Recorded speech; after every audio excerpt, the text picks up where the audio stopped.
Welcome to Mindsprout. Today, we're diving into an often overlooked feature of the Jacobean age, the city comedy. It was this amazing genre of theater that was super witty, pretty scandalous, and honestly, deeply cynical about life in the big city. So, let's set the scene. Okay, so imagine you're stepping into a London playhouse, say around 1610. The air is just buzzing with excitement, and the stage, well, it's a mirror of the city right outside the doors. Crowded, ambitious, and absolutely obsessed with money, status, and all the latest gossip. That was the world of the city comedy.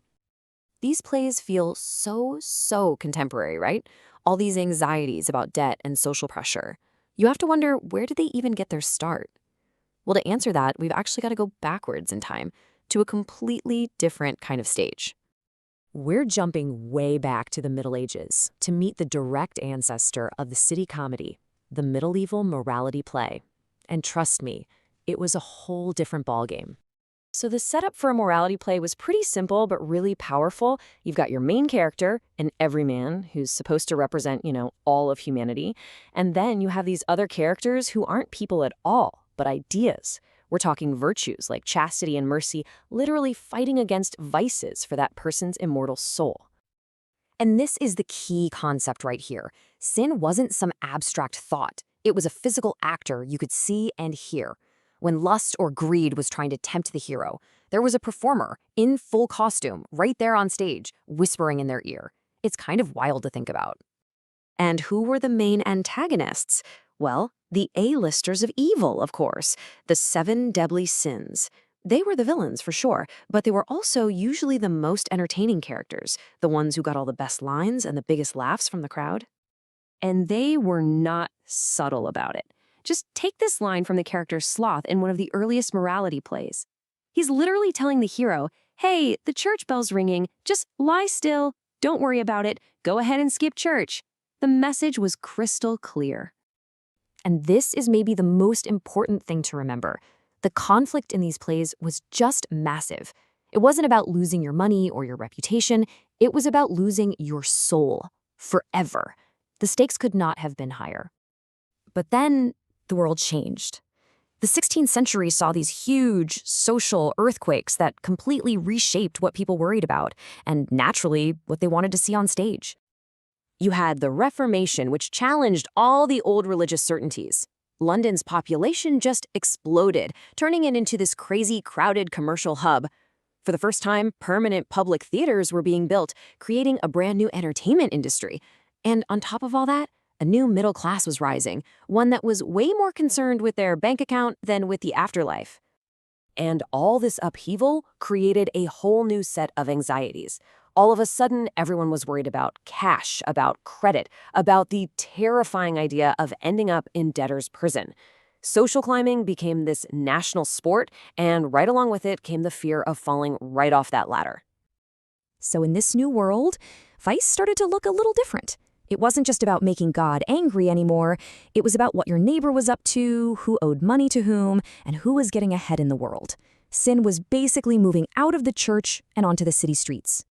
And all of this leads us right to the main event, the birth of the city comedy, a brand new genre for a new urban age. So how did those old school sins adopt? Well, they got a serious modern makeover. The abstract spiritual vice of avarice was no longer some demon with a pitchfork. Now he was a character everyone recognized, the greedy moneylender down the street, gleefully counting his coins.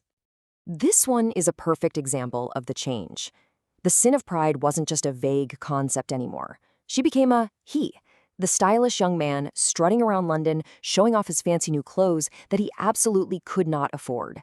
The sin became a specific, relatable social type. So what we're really seeing here is this fundamental transformation, a shift from a spiritual allegory to a social satire.